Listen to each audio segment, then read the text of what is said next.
Well, hello everybody. We are here in the grand finals of Week 4, the EU Cup GO4.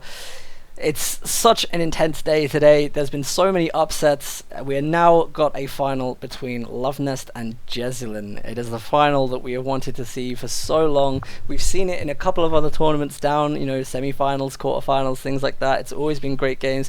This time, the pressure is on Jesulin to beat Luvnest, who is the winner of 2 weeks tournaments in a row on the EU Cup, and Jesulin wants to take that title from him. It is going to be one hell of a game. I am here casting today with Magpie, who is brand new to the live casting scene, but doing a fantastic job today. Hey, Magpie.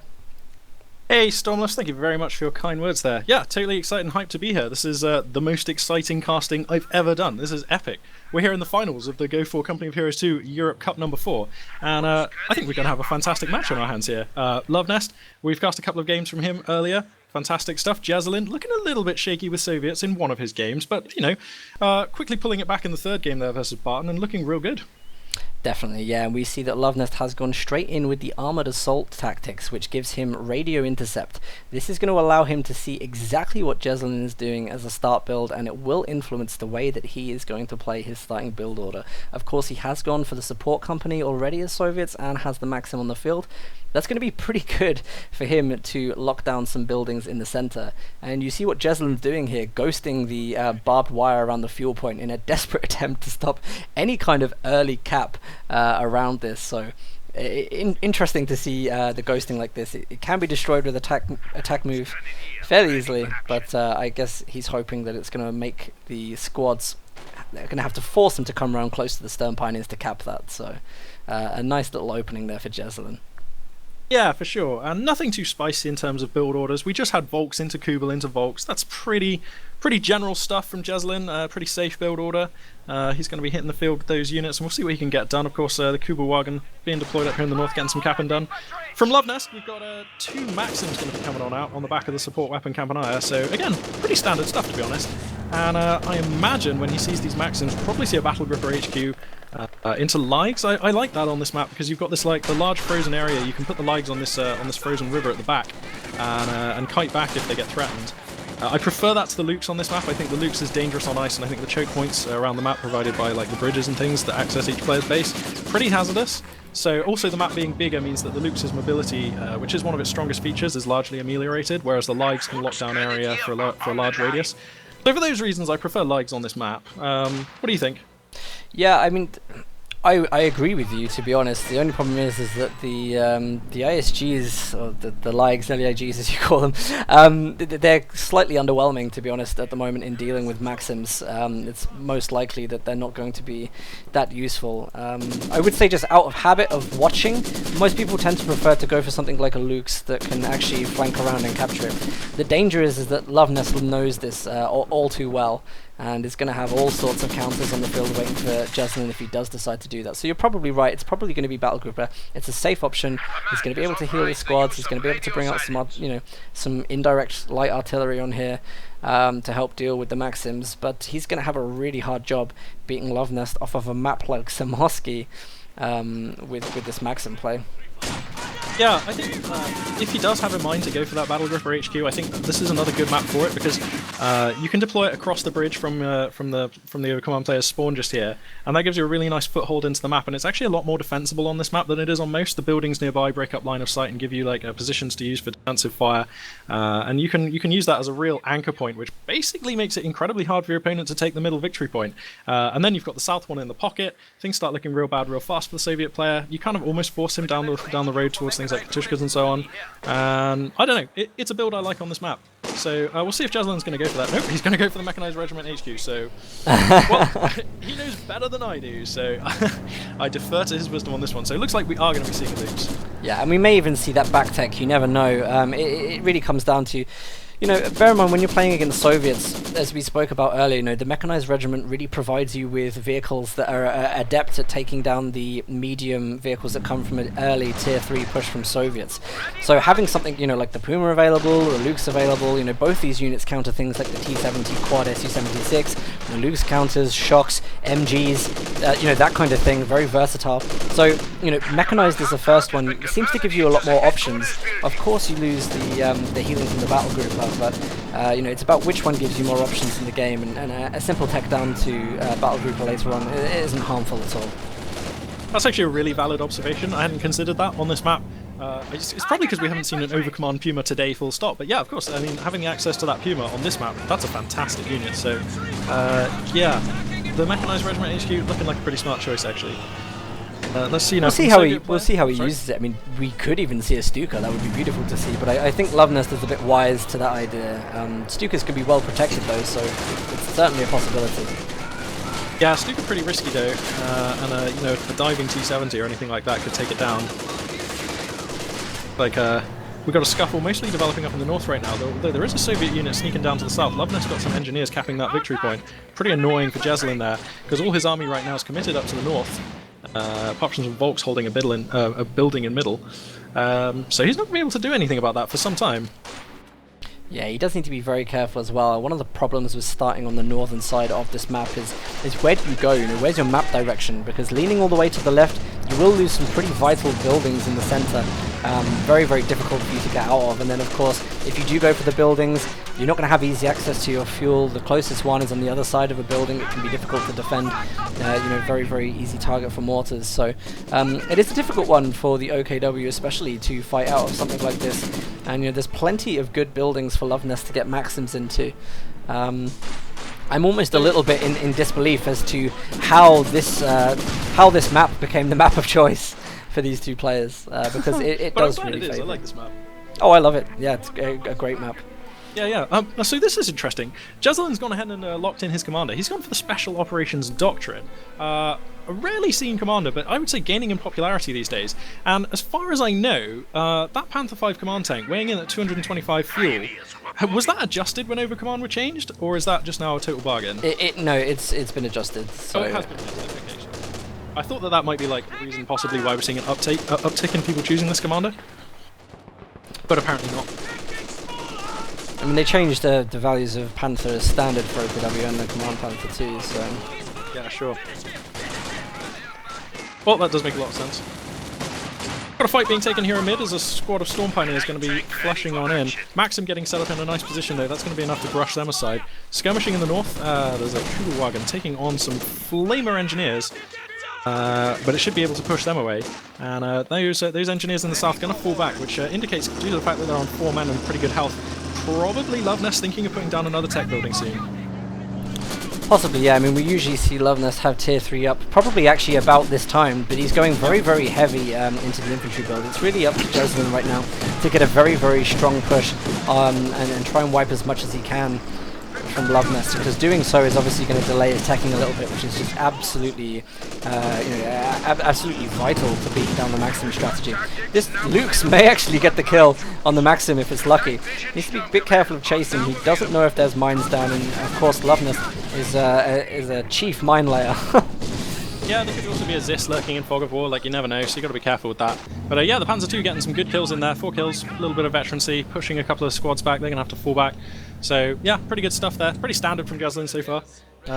Barring a massive error with that Panzer II, it should be on the field for some time to come. I think he's done a really good job actually with bringing the Lukes out. It's in good time, there's no counters whatsoever. Luvnest maybe made a little bit of a mistake, you know, he's got enough munitions to be laying these mines. It only really takes one to do some serious damage, but of course there's no AT to do the follow-up. So even if it did get snared in any kind of way, it's probably still able to be recovered and repaired by Jesulin, who is kind of fielding the 2 Stern Pioneers now as well at the moment. So very, very interesting. You see that Jesulin is starting to put mines now. He's putting one on the church. We'll see if there's any in any other significant buildings.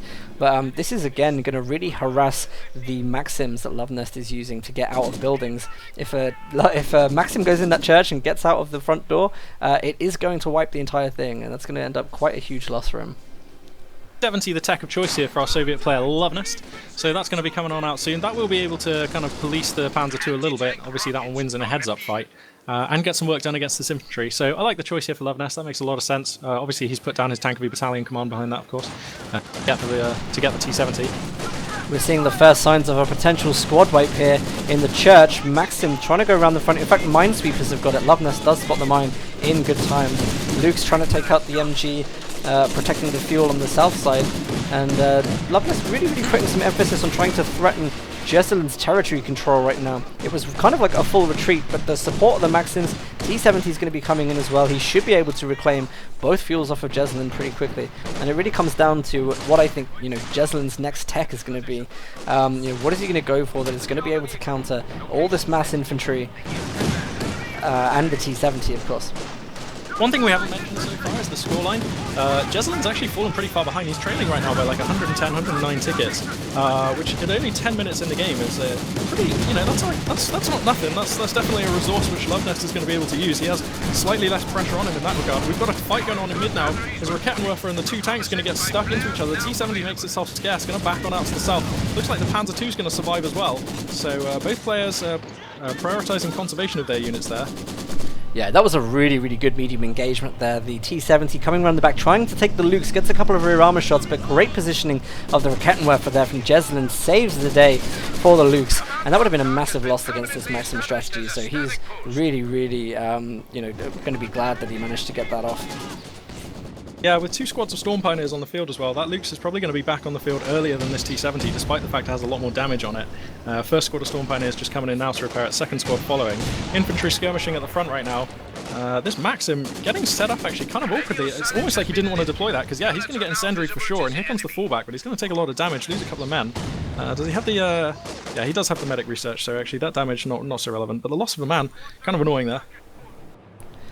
Yeah, that is going to hurt him a little bit. And here we go again. Once again, double fuel for Luvnest, who is going to be taking up pretty hard. We may even expect to see Tier 4 go up here. It's been quite a popular choice to go Tier 4 with many of the people that have played on this map in the previous ESL tournaments. So there's definitely a possibility that we may see that. But of course, Armored Assault, he's going to want to make sure that he's saving everything up for that IS-2 later on. And that's going to be one of the big ones. But how is he going to utilize Tier 3 until then? Probably can afford with double fuel to go up to Tier 4. Yeah, and I think this is a really good map for an SU-85. I've seen a lot of players leverage the SU-85 in a number of good positions around this map. It can lock down mid, it can lock down the south of the map really easily.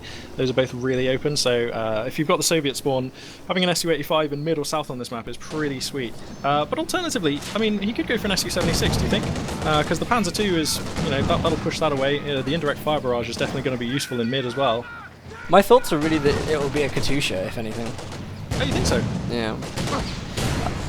Nice takedown of the T70 there by Jesulin, and absolutely immaculate placement of the Raketten there. And also, check this out as well, salvaging the wrecks, making perfect use of every situation that Luvnest gives him. This is a great example of how to take advantage of your opponent's losses, and he really is maximizing every single mistake that Luvnest makes, which is absolutely brilliant to see there. The reason that I think possibly a Katusha would be really, really nice here, of course, if he can keep with the Maxims Jesulin penned down into a specific area of the map, the Katusha will obviously rain down on those retreating squads.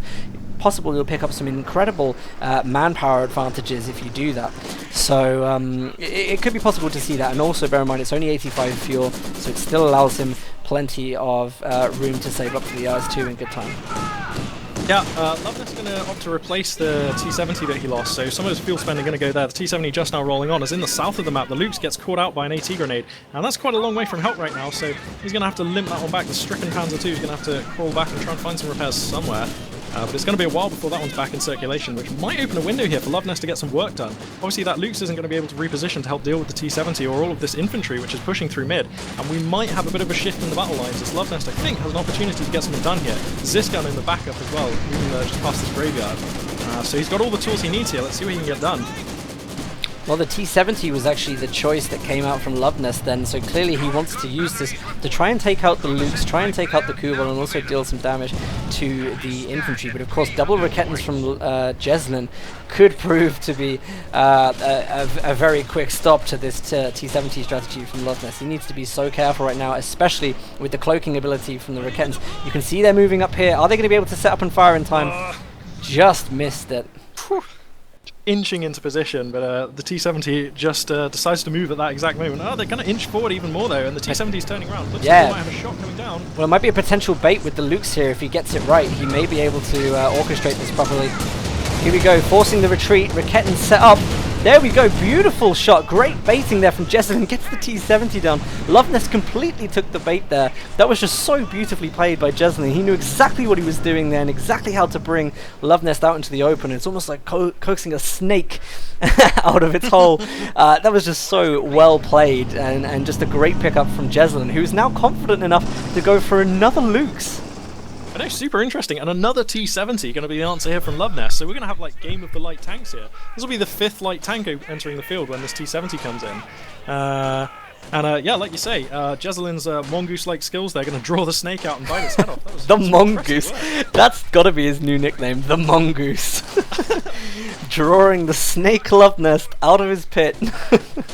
Mongoose Jesulin. Well, here we go. The mongoose is now about to bring out another drafting tool. Here comes the second Lukes. This is an odd build. You just don't see 2 Lukes come out on Semosky like ever. It's the first time I've seen it happen. So, going to be very interested to see what happens here. And of course, Luvnest brought out another T70. That's the 3rd one already. So severely delaying the time he's going to be able to get this IS-2 on the field later on. Yeah, this is almost a little bit crazy. Like, I don't know. When I'm playing the game and I build a few units and they're not very efficient, like, there comes a time when I just think to myself, okay, I'm going to stop building this unit because it's just not being efficient. And I think, like, the window of opportunity for these T70s is, like, closing and closing fast. They're just becoming, like, less effective as time goes by. And I kind of think this fuel would have been better spent, as you say, being, like, reserved in the bank for something later. Possibly an IS-2 super late or something else in the meantime just to tide him over. And yeah, this T70 just getting backed into a pretty bad place. This Panzer II's getting super brave and coming forwards, actually. Yeah, he's going to let that one go. That was pretty risky there from Jesulin. He had no idea what was out there. A lot of fog of war there. So, gonna let the T70 go. But you kind of see what I mean. Like, it just can't really get much done out there. Wow, it's really like the play from Jesulin is really good, and he was trying to get that last little hit on the T70, which unfortunately didn't actually pay off. But just look at the infantry wiping power that these Lukes have right now. Dodging one of the AT guns there, 2 Lukes go in. They do take the AT nade, but it's going to go down so quickly he may even consider destroying the actual unit for it as well. There's absolutely nothing that's able to stand up to these right now. The T70 isn't repaired either. Such a great and forceful strategy from Jesulin at this point. Crazy from Jesulin. I love what I see. And like, pardon me, these Panzer IIs have almost got critical mass now, where like they're kind of unstoppable. They can just snowball around the map doing as they please. And, like, they're so good. I almost want to see a 3rd. I know it's a silly choice, but like, damn, they're doing really well. I think a 3rd maybe is a little bit of a step too far. There was an amazing demo charge planted on the route to the strategic point on the right hand side, and Luvnest just detonated it too early, and it's so strange because he actually had units there to provide sight, and just by pure coincidence Jesulin stopped and Luvnest detonated the demo charge too early. Maybe he had minesweepers there or something, actually, I'm not sure, but yeah, he did have minesweepers, sorry, but he detonated it too early. Assuming it was him, it may have been hit by gunfire, I don't know, it just went so quickly when I went there, but it was a great little idea to plant the demo charge there. That's what I'm trying to say, and unfortunately it didn't pay off, but he would have got 2 squad wipes if, do you know what I mean, if that had have gone. So great plays from Jesulin there, really, from Luvnest, really good to see that. Yeah, and Luvnest, like, that score gap that I was talking about earlier is now basically doubled in size as we're coming up to like the 8.5 minute mark. So pretty scary times for Jesulin, who's got to be feeling the heat right now. He's got to make a move, and to that end, you know, he's taken 2 of the 3 victory points. He's out from under the clock for now, but he's got to be careful with the scoreline as this game goes on. Setting up a pretty nice hard point in the middle of the map now. Got a few forces there. Got the Rakettenwerfers in a building, another one covering the back. Got the Panzer II, the Kubelwagen on standby. So I like his setup in middle, I really do, but if it gets broken, I think things are going to look super bleak, because he doesn't have much time if he starts falling behind again. Well, my chat is on like a 35-second delay, and I'm now getting all of the harassment for missing that. Sorry guys, you can try casting if you want. It's very, very difficult to actually move somewhere, just see something happen instantly and analyze it straight away. So yes, he did shoot it down. There were minesweepers there from Jesulin. I've already pointed that out and corrected it, so breeze over that one, please. Yeah, it's harder than it looks, this casting gig, although I suppose we would say that. Of course. Yeah, it's really hard, guys. Oh god, never try it. It's like, oof. So yeah, let's see now. So these two Panzer IIs are still like just basically ruling the roost. There's another T70. Oh right, sorry, this was the one from before. Yeah, that one didn't get destroyed. But yeah, these two Panzer IIs basically just ruling the roost. They can kind of do what they like right now. Where's the Ziskan for the Soviet player? Okay, in a reasonable position at the north end of the main street through the middle of the map. That's kind of okay, but feel like Luvnest needs to make a move here and try and break this position in mid, because I think if he does, he'll be pretty much set for the win. Definitely. I mean, it's actually been a really good counter strategy to the Maxims, and I wouldn't actually say necessarily that the build counters the Maxims, but Jesulin's play has been the real key thing here. You know, he's managed to get those squad wipes from the mine. He's been very, very clever, you know, salvaging what he can. The Raketten shots have been on target every single time, and, you know, we're starting to see Luvnest struggle a bit. Interesting, you know, even with all the things that Luvnest has lost right now, you know, even with the 3 T-70s down, he's boasting 209 fuel, 700 manpower. It's just relentless. The Soviet army does not stop, especially in the hands of Luvnest. Despite all the losses, you know, he's still way ahead, really, against Jesulin, who I imagine is going to be going for the Command Panther at this point. Yeah, all of his fuel spending and teching indicates that. So I agree with you there. And it's interesting actually that Luvnest is so far ahead and looking so dominant, because he actually has like fewer units, definitely in terms of unit cap, 54 under 73 for Jesulin. And I don't know, like, maybe Luvnest's position here is more precarious than I thought. He doesn't have any presence in the south of the map. There's a unit that's going to steal his fuel point here. Squad of Stormpioneer is going to get that done. And if nothing stops them, then they could move south. Although, actually, having said that, something is coming to stop them. There is a Maxim coming out here. So that should be enough to push them aside. Certainly hope so. There it goes. Does go down. He may be able to decap though while on the light suppression, so we'll see what happens over there with that one. Again, great use of the Raketten play. Jesulin bringing it into combat the T-70. Lux rushes in to deal some damage whilst the AT gun isn't set up, but there's another one actually lined up. Yes, so difficult. T-70 taking shots there. 70 doing really well against the Panzer II. It's definitely going to force it back. Is it going to do it time to save this Zis gun? I doubt it, but good effort all the same. And if the T-70 chases, actually, there could be a Panzer II going here, although the other Panzer II comes through for the reinforcer. There's Rakettenwerfer getting set up here for Jesulin, and that will take the engagement handily. Good stuff there from the Axis player. Meanwhile, though, in the south, he's losing ground. There's a Soviet unit pushing up.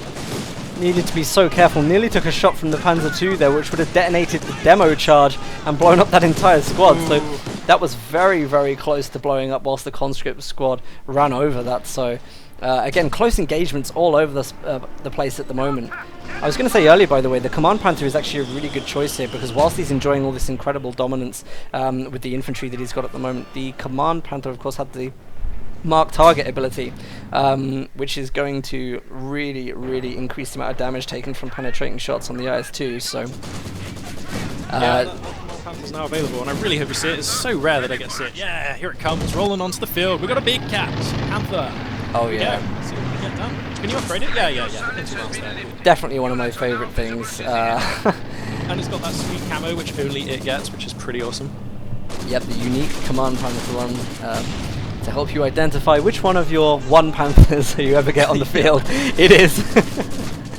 Yeah, oh wow, you know what, this is going to make these Kubel wagons a bit more dangerous, and you know I love a good Kubel, so nothing better than a Kubel within the aura of a Command Panther. Command Panther's just going to be sludging on into mid here, finds a squad of conscripts suppressed, going to try and get the rollover on them perhaps. Nope, the pullback's going to come down just in time. And this Panther is just going to wreck on through. Where's the Zis gun? Oh yeah, the Zis gun went down. So there's basically nothing to stop this Panther here, barring an unlucky mine or something like that, which Jesulin's going to have to respect. But wow, he's pushing right to the edge of the ice right here, getting as much as he can. So yeah, good work there. Putting a huge full retreat on on Luvnest there. Luvnest is wiped off of the map. There's going to be huge capping now from Jesulin, who's probably going to be able to afford another lethal vehicle to come out. Maybe something like the Stuka, we don't know at this point, but another AT gun coming out as well, the Raketten. So he's clearly preparing for this IS-2 to come out. He's probably played against Luvnest doing this so many times. And look at this, the game knowledge. He's actually taking a ground shot at the outside of this house because he knows that Luvnest's putting mines there. You know, this is two players who play against each other so frequently. They just know everything that each other is doing, and it's so beautiful to watch these guys. They're having such a battle of the mind right now. Yeah, it's always nice when you get to see that really deep knowledge produce some really intricate scenarios where both players' understanding of each other, you know, all the second guessing and double bluffing gets really interesting, basically. So, yeah, interesting what you say, that these two players have played so many times. Jesulin even knows the spots where Luvnest likes to put his mines and things like that. Sneaky stuff. And we've got a number of Zisk guns joining the field right now in an attempt to answer that Command Panther. But they are a little slow. Let's see, we're at 12 command points, nearly 13, so the IS-2 is going to be forthcoming sooner rather than later. And when it does, let's see, Jesulin on 60 fuel right now, so he doesn't really have enough fuel to have a tech answer for it. So he's going to have to make do with the Command Panther and the Zisk guns that he's got. Well, the Zisk gun and the Capworth. So I think it should be enough, actually. You know, I'm not sure this IS-2 is actually going to be enough. Like, looking at the balance of forces here, I don't know. I think the IS-2 is... It might just bounce. It's quite possible. I mean, the IS-2 is going to have some serious problems right now. If it had come out and Luvnest had a better game, it might be okay, but it's going to take a marked target instantly. There's 3 AT guns on the field. Interestingly as well, I just want to point out, we saw this from Jesulin in some other games last week. You know, you'll notice that Jesulin doesn't equip Shreks onto his Volksgrenadiers like straight away. And it's actually really, really nice that he doesn't do that, because what he's doing, of course, is allowing his Volksgrenadiers to be 5-man rifle squads. You know, they don't become 4-man rifle squads with a random hits everywhere Shrek. Oh my god, the Command Panther getting abandoned in the middle. The engine was broken and relentlessly hounded by 2 Zisk guns on the IS-2. And with that, wow, it's like all the money for Jesulin suddenly just died. And Luvnest, I couldn't have been more wrong when I said that IS-2 was going to bounce. The crucial AT grenade, I think it was an AT grenade, getting the engine break there. No, it was the mine that he didn't blow up earlier. He even shot that direction to try and get that mine. No. It didn't blow up. I think he assumed that it wasn't there because the shot didn't hit it, but in fact it wasn't within the right radius. So an amazing pickup for Luvnest there. He's going to be really happy with that, and the game has once again turned. But hey, come on, we've only got 100 fuel. It's only going to be a couple of minutes before another one of these Command Panthers rocks up, and of course there is plenty of AT on the field right now to deal with this IS-2 once Mark Target is applied. Not sure, by the way, why we didn't see Mark Target applied at that point. Yeah, good point. Yeah, he could have got a lot more damage done if he had that coming down. We've got another T-70. What is this? T-70 number 4? Coming out for Luvnest. So he really likes having one of those light tanks on backup, and I think this one makes a lot more sense. Like this T-70 has got like an IS-2 to stand behind and support and kind of run around the flanks of, and you know, so this makes a lot more sense than going for like more unsupported T-70s, which was kind of what he was doing earlier, it felt like. Yeah, I mean the T-70s, you could tell he was really just trying to stop that Luke's rush, and he actually had the right kind of build for it. It's just Jesulin outplayed him, which was great to see. But again, you know, that one little turn, losing the Command Panther there, massive overextension, and just look how much the game has changed in that couple of minutes since that happened. It's such a massive change. You know, the whole of the map used to belong to Jesulin. It's now firmly in the hands of Luvnest. There's 180 VPs left for Jesulin. The pressure is on. We don't even have enough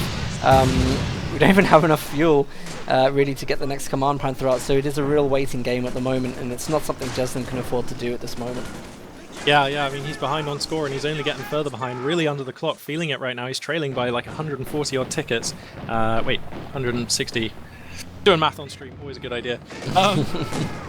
Yeah, so he's got to make a move. He's got to make it soon. And I mean, at the present rate of fuel income, it's going to be like 4 or 5 minutes before he can get another Command Panther. So I don't know. He hasn't got a Schwerer Panzer HQ, so there's no option for a Jagdpanzer, which actually would kind of be okay right now. I know. I'm going to say go for a Jagdpanzer because I love them. But you know, I genuinely think it would be a smart choice right now. But if he had the option, he doesn't.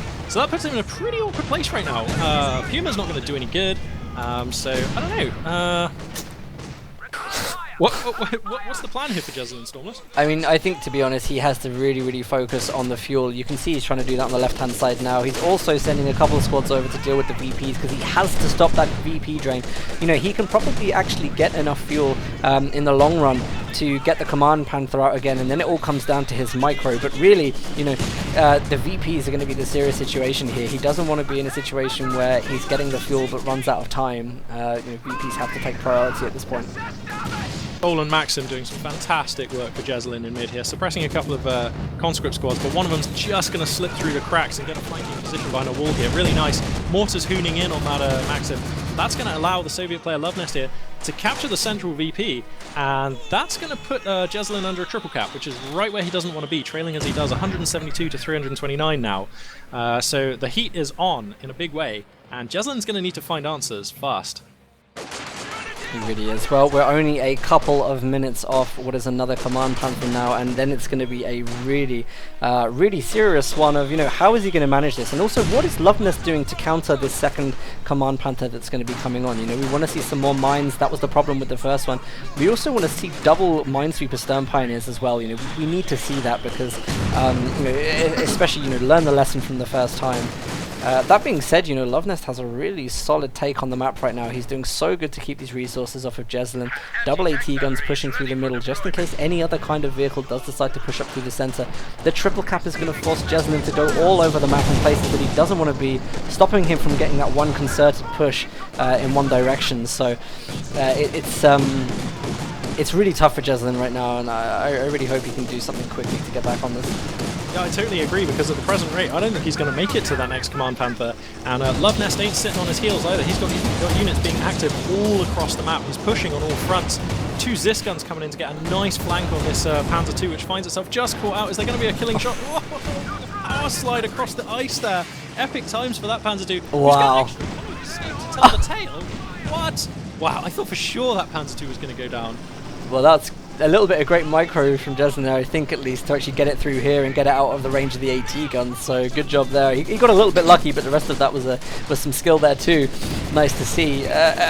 Very, very glad that he's still got hold of that unit, because that would have been a very, very quick GG otherwise. Yeah, absolutely. And Jesulin kind of gaining some ground here in mid. The IS-2 is going to get committed to push back this infantry, but there's 2 camouflage Rakettenwerfers just on the eastern side of the screen here. And they're kind of going to sneak into position. Bam! Gets 1 hit on the IS-2. I'm going to push it away for now. But there could be an opportunity here for Jesulin to decap this middle point. And that would be the most important thing for him right now, because every ticket he bleeds out right now is really, really hurting him. So if he can get this central VP captured back, that'll be awesome. So up in the north, he's got the Kubelwagen pushing back those distracting units of infantry that Luvnest have harassing the flanks. And that's going to let him gain some more ground, get some resources flowing in, and maybe even have a crack at that northern victory point. So actually, Jesulin kind of looking like he's doing what he needs to stay in this game. Even a lone Volksgrenadier capping this munitions point in the south. So yeah, I mean that's the true sign of desperation, isn't it? When you've got the minuscule health one model squad member capping out there. Precisely, yeah. Wow, masses of veterans here with both players' armies. Super impressive, the unit conservation. Yeah, I mean, it is really good. I was just watching the middle engagement, when that happened a second ago, and Luvnest is just flying all over the map with these very, very mobile medium vehicles, and then, of course, the IS-2 comes in for these killing blows, and you can see the same thing for Jesulin here, weakening the squads down, then bursting in with the Lukes, trying to get those squad wipes. It's an absolute desperation trying to get these squad wipes off of Luvnest so that he can start to overpower his opponent. But of course, we're just about to come up to this Command Panther now, and this is really the deciding factor of the game. If this goes down again, it's GG, no doubt about that. Yeah, pretty much, yeah. And as you say, every squad wipe counts, but Luvnest in the luxurious position right now of just being able to instantly replace that squad of conscripts and still finds himself at 340 manpower, so he's looking pretty good right now, 270 fuel floating as well, so he can get all the toys he needs. And it might actually be an idea, just to make sure this one's properly in the bag, he could just quickly throw down his mechanized regiment in the base, the mechanized Campanile, the tier 4 building. Just so he has the options, just in case Jesulin manages to mount this comeback with the Panzer Command Tank, it'll just give him some more toys to play with. And the IS-2 is a fantastically formidable piece, but as I was saying earlier, on this map, the Su-85 is actually pretty good. And an Su-85 would be a really nice complement, and again, another tool in his arsenal against this. It would be good if Jesulin had any vehicles, Right. Otherwise, the 85 is pretty pointless, to be honest. It's true, it's true. But you know he's got to be expecting the Command Panther, right? Yeah, definitely. He may or may not have problems dealing with this. But by the way, nice pickup from Jesulin with the Rakettens. Manages to get the T-70 there. We'll see what he decides to do, because obviously he's saving up this all these resources for stuff. At least with the current resource build-up he has at the moment, the IS-2 is completely expendable. If it goes down, another one's just going to rock up onto the field. So there is also that option as well, without using tier 4, is that he always has an expendable IS-2 at his fingers. Yeah, pretty luxurious position right now for Luvnest. Jesulin down to 61 tickets under 329 and bleeding at 1 per tick. So that doesn't give him very long left in this game. Panzer II is going to come out for another push. The Panther command tank is just now entering the field, so we're going to have to see what that can get done. It looks like it's just going to commit straight into a fight with the IS-2 based on its current heading. We'll have to see if that's the choice. Where's the anti-tank pieces right now for Jesulin? They're in the center of the map. North, so they're not going to be able to help. Oh, if he gets into this IS-2, there's 2 Zis guns. This is a bad plan. I mean, he can't know that yet, but as soon as he sees these, he's just going to take a load of damage and have to back up. There we go. And that's pretty tough luck there for Jesulin. Oh, mark target has finally gone on, so it looks like Jesulin may go in for the dive here. He's going to want to make use of this as quick as possible. The Rakettenwerfers are trying to push in as well. This is really a make or break situation, but 2 AT guns from Luvnest. He may not even be able to get out of there in time. One more shot, that may as well be down. Oh! Oh, man, every time those Zisses fire, when that Panther's on low health, they wince. Oh, he's just about going to get away with that Panther by the skin of his teeth, but he doesn't get the IS-2. The Zis guns are just going to reposition, and he still finds himself at two victory points, and he has, well, he's got 1 now, so he's still bleeding out, and only 28 tickets left in the bank. Things looking pretty desperate right now for Jesulin, who's going to have to repair that command panzer just at a time when he does not want it out of circulation. Yeah, it's a really, really tough one, and at least he's got the mechanized option there to bring it out and repair it, but so difficult. Hopefully he gets the decap here. It's going to be able to draw the game out for a little bit, but you know, even let's just think about this in terms of Jesulin's main goal at this point is to take as many VPs off of Luvnest as he can, so that he can hope to get a faction selection in game 3 if it gets that far. And you know, there's just hardly anything left for him to do. 329 is quite a lot of VPs for Luvnest to end on. It does mean, you know, that if it comes down to a game 3, Luvnest is probably going to have faction choice, and Luvnest is just dominating this competition, man. Absolutely dominating it at the moment. There really is, in my eyes, no one playing this game better right now. Absolutely. When you look at this game, I mean, I haven't had the privilege of watching as much of Luvnest's play as you have, but if you just look at this game, he has reacted smoothly and efficiently, and he hasn't looked flustered at all. His units have always been pressing for advantage. He's always been taking efficient fights. I would say, actually, with the one exception of those 2 T-70s that went down for basically like low returns. But apart from that, yeah, he's looked really good, and Jesulin has seen enough. He chooses this moment to leave the game, and that puts Luvnest at 1-0 up as we go into the second game in the finals. Really, really good game from Luvnest there. Looked a little bit shaky though in the mid game. That double Luke's build from Jesulin was so good. And it just didn't hold out, unfortunately. Jesulin looked like he was in a really good spot. It really came down to that first command panther. The overextension lost him the game, and it really goes to show how one command panther, one unit being lost, you know, can be so devastating and game changing. So well played to Luvnest. It was such a great comeback from that midpoint onwards, and then the domination from that was just absolutely insane.